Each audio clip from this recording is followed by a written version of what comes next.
Hello दोस्तों, आप सभी लोग ठीक हो गए। आप सभी लोगों का मेरे चैनल द नेदरलैंड्स पे स्वागत है। पिछले चैप्टर में हमने देखा था कि बीमिंग फांगपिंग उस रूम में पहुंचा था जहां उसे अपने नया कार्ड बनवाना था। वहीं से वो लड़की भी निकल के आई थी, उनकी कुछ बातचीत हुई थी। तो फिर वो लड़की उन्हें उसे कहती है कि फांगपिंग, तुम्हें अपने अपोनेंट्स को कम नहीं समझना चाहिए। तभी वो कहता है फांगपिंग कि थैंक्स फॉर रिमाइंडिंग मी, तुमने मुझे बताया, पर मैंने आज तक अपने अपोनेंट्स को कम नहीं समझा है। और उस पर एक और कटाक्ष करता है वो, मैंने अपने आप को भी कभी कम नहीं समझा है। तो वो यह सुनकर फिर चिढ़ जाती है और वहाँ से चली जाती है। अपनी इसी तिसी कराओ तुम, मैं तो जा रही हूँ। तभी वो एग्जाम रूम के अंदर घुसता है फांगपिंग और ग्रीटिंग करता है टीचर को। तभी टीचर उसे देख कर ही पूछता है रैंक वन। तो बोलता है यस रैंक वन। तो एग्जामिनेशन मशीन होती है वहाँ पर। तो टीचर कहता है तुम्हें इस मशीन पर अपना निशान छोड़ना है। कोई भी अटैक करो, किसी भी तरीके का अटैक करो, तुम्हें इस पर कुछ ना कुछ निशान छोड़ना है। कहता है मार्क, कैसे? कहता है तुम इसे चाबो, तुम इसे पंजे मारो, तुम इसे किक करो, कुछ भी करो, पर तुम इस पर कुछ डैमेज दिखाना इस पर। उससे हम तुम्हारी ताकत का पता कर सकते हैं कि तुम मार्शल आर्टिस्ट बनने लायक हो या नहीं। तो कहता है कि चलो मैं देखता हूँ, आज मैंने एक नई टेक्निक सीखी है मास्टर से, जो मैंने सीखी थी अभी।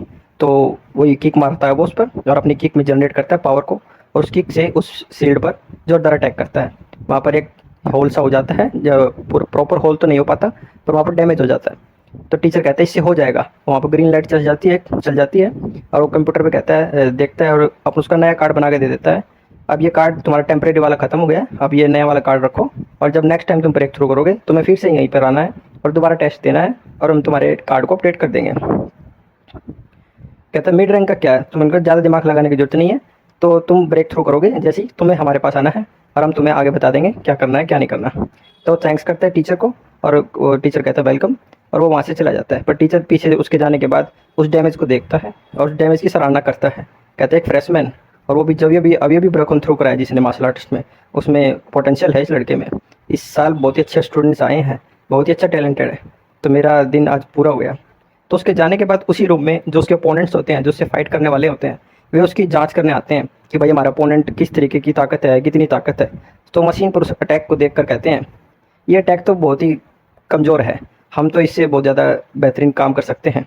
तो हमें इससे डरने की ज़रूरत नहीं है। हमें मास्टर को बता, अपने जो इनका सीनियर है उसको बता देना चाहिए, हमें चिंता करने की ज़रूरत नहीं है। अभी एक मंथ है, एक मंथ में क्या ही कर लेगा ये। और चलो छोड़ो इसकी, हम ज़्यादा चिंता नहीं करते, हम इसको ऐसे ही हरा देंगे। तो वहाँ से चले जाते हैं। टीचर आराम से चाय पी रहा होता है और उनकी बातें सुन रहा होता है, ये किस तरीके से अपने अपोनेंट को कम समझ रहे हैं और उसकी पावर को पूरी तरह से नज़रअंदाज कर रहे हैं। तभी टीचर उनके जाने के बाद मन ही मन कह रहा होता है, तुम्हें क्या लगता है कोई भी अपने एग्जाम में अपनी पूरी पावर दिखाएगा? न, ये अभी नाइव हैं अभी।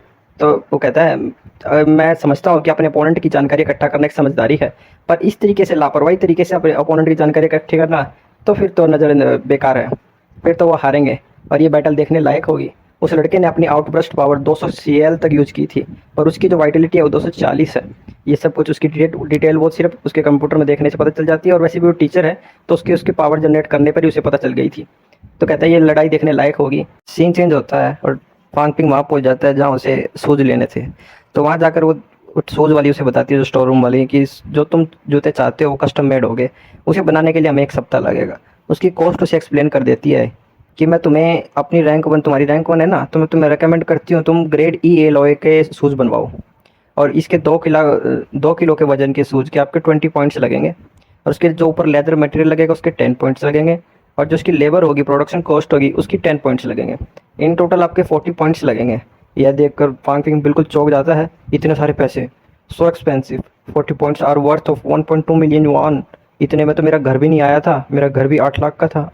तो फिर कहता है सिंस आई हैवंट, मैंने कोई भी टेक्निक अभी तक नहीं सीखी है, कोई भी वेपन मेरे पास नहीं है, तो मेरे पास मेरे पैर ही हैं जिनसे मैं फ़ाइट कर सकता हूँ।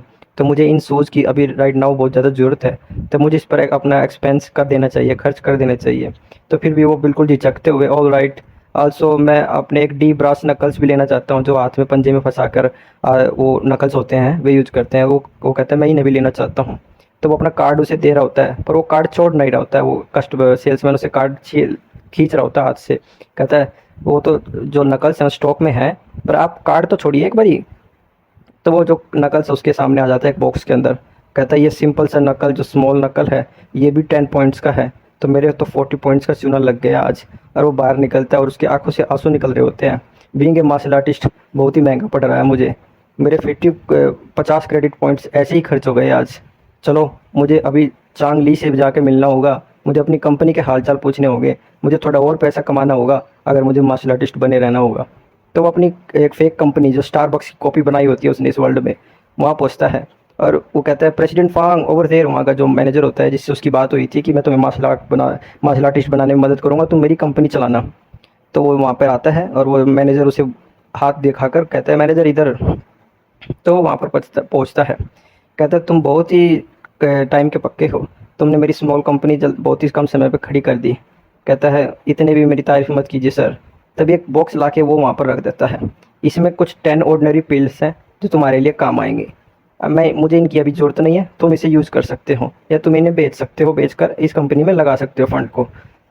तो एक बॉक्स रखता है और फिर कहता है mister Fang, between business and martial artist हमें फोकस करना चाहिए भी मार्शल आर्ट, आपको मार्शल आर्ट की फील्ड में फोकस करना चाहिए, कंपनी पे नहीं इतना। तभी कहता है इफ़ द बिजनेस अगर ख़राब हो गया हमारा तो आपकी मार्शल आर्ट की प्रोग्रेस भी ख़राब हो सकती है, बहुत ही केओटिक हो जाएगा इस तरीके से। तो कहता है तुम इसकी चिंता मत करो, मैंने इन सब चीज़ को सोच के रखा हुआ पहले, तुम इनको राइट नाउ यूज़ करो और तुम अगर ब्रेक थ्रू करना चाहते हो, मैंने ऑलरेडी ब्रोकन थ्रू कर लिया है। और फिर वो ये सुनकर चौंक जाता है, आपने इतनी जल्दी ब्रोकन थ्रू कर लिया है, कंग्रेचुलेट सर।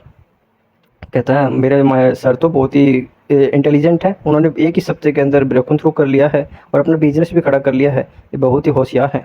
तभी एक पिल डायरेक्टर को देता है अपने मैनेजर को, ये तुम रखो। वो उसको देख कर कहता है ये तो ऑर्डिनरी पिल नहीं है, ये कोई, कहता है तुम इसको यूज़ कर सकते हो और तुम अपनी मार्शल आर्टिस्ट, मैंने कहा था ना अगर तुम मेरे लिए सब कुछ चलाओगे तो मैं तुम्हें मार्शल आर्टिस्ट बनने में मदद करूँगा, ये तुम्हारे लिए है, तुम इसको यूज़ करो और अपनी ट्रेनिंग कंटिन्यू रखो।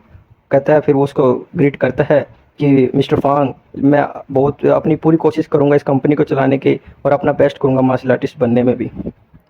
फिर एक सप्ताह बीत जाता है, वो अपने शूज़ लेने जाता है वहीं पर स्टोर रूम में और शूज़ को ट्राई करता है, पहनता है, वो ठीक ठाक होते हैं, आगे मेटल एलॉय लगा होता है और ऊपर लेदर की होती है। और कहता है इसमें एलॉय मटेरियल है फिर भी ये बहुत ही ईजी है और हल्का भी लग रहा है मुझे पहनने में।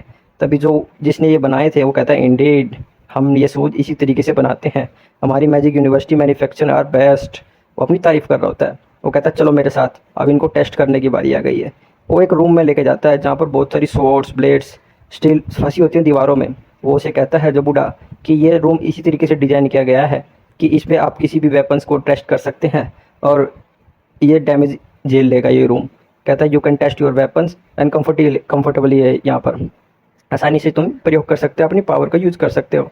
तो ये सारे निशान देख कर वहाँ पर फांग पिंग कहता है सारे के सारे वेपन्स ने किए हुए हैं इतने तोड़फोड़ यहाँ पर इसके रूम में। कहता है हाँ हमारे वेपन्स इतने ताकतवर होते हैं अगर उनको ठीक तरीके से यूज़ किया जाए तो फिर फांग पिंग वहाँ पर अपनी ताकत यूज़ करता है और हमें उसकी ताकत का यूज़ करते हुए नहीं दिखाया जाता इतना। तो बस जो वहाँ पर वो एल्डर होता है वो उसकी एक सीट होती है उसमें छेद हुए हाथ में लेयर होता है। कहता है इस लड़के में बहुत ही ताकत है, ये लड़के में पोटेंशियल, ये भी वही बात कहता है जैसे वो पुराने उस टीचर ने कही थी एग्ज़ाम रूम वाले ने। कहता है ये भी मेरी जो मेहनत की वो इस सूजिश में थी, इसने पूरी उसका यूज़ किया है और मैं इसको आगे देखने के लिए तत्पर रहूँगा। चैप्टर 16 यहीं पर ख़त्म होता है। अगर आपको चैप्टर 16 की एक्सप्लेनेशन अच्छी लगी हो तो लाइक करना, शेयर करना, सब्सक्राइब करना। Thanks for watching, goodbye और नेक्स्ट एपिसोड के लिए कमेंट करना।